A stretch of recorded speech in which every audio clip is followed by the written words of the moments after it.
ورونو عزیزانو ملګرو السلام علیکم ورحمت الله وبرکاتہ. خبرې باندې عمان کې خو شرط ده دا خبره کومه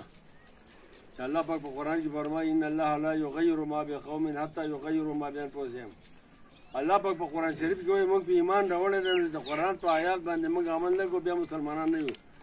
الله وایي چې زه دا قوم حالات نه بدلوم چې په مخ هغه غلطي او خطا کېږي خپل حالات په خپله نه بدلوي. دا په قرآن کې دي څوک به یې عالمان به پوهېږي. څومره وخت تېر شو وګورئ دا قوم زموږ څومره دوکه شو څومره دغه شو. اوس دا اوس په دې بس الیکشن کې زموږ د الخط دې ملګري پورې ده نو ما ته پته ولګېده چې یاره په تعلیم او بې تعلیمه خلکو کې څومره غټ فرق دی. چا خلک څومره پوهه خلک دی نوجوانان یې څومره پوهه دي چې د ترقۍ سوچ کوي د مستقبل د خپل قوم سوچ یې ګوره زموږ دا دره ده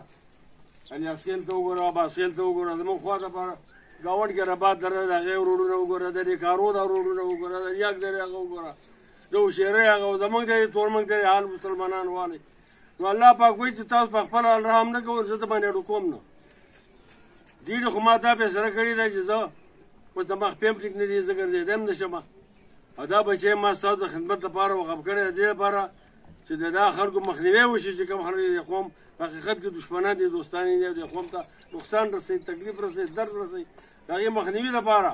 دا بچی ما خپل رسولی ستاسو د خدمت لپاره. دا 18 ګریډ افسر و په ده باندې ما نوکري پرېښوده چې باید ما د قوم خدمت وکړه. دا ما ستاسو خدمت له رسولی او زه پارټي نه کوم زه قوم ټول قوم ته وایم که پي ټي آی دی هم زما بچی دی که په نشتر کې یو نوجوان دی او ځوان دی او بوډا دی هم زما رور دی او بچی مې دی که په هره پارټۍ کې دی خو دوی دا ووټ په قومي شکل باندې زما د زوی له ورکوي ځکه چې مستقبل بیا زموږ د پارټۍ دی حکومت بیا زموږ د پارټۍ را روان دی او موږ خو د الله په فضل باندې که ممبران نه هم یو نو د قوم خدمت کولی شو کړی هم دی که د بجلی په مد کې دی او که د هر څه په مد کې د موږ کار کړی. زما یو 18 میاشتې وزارت راغلی او پاکې ما تاسو ته ما ایمان تاسو کتلی دی چې په الیاسخیل کې مې څه کړي دي په اباسخیل کې مې څه کړي دي بیلیان مې څومره کړي دي سکولونه مې څومره کړي دي د دې قوم د عزت مې څومره ساتلی دی. دا تاسو ټولو ته پته ده زما دې مشرانو ته عزتمندو زه د دېړې دا درخواست کوم ټول قوم ته دا وایم چې دېړې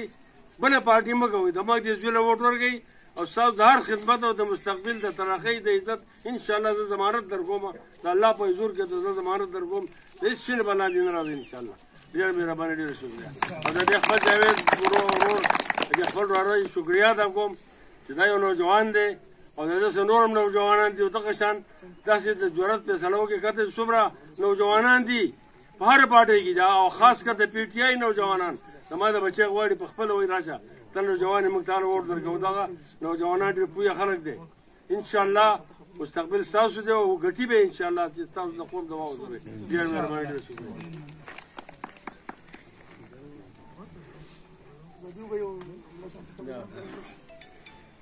أعوذ بالله من الشيطان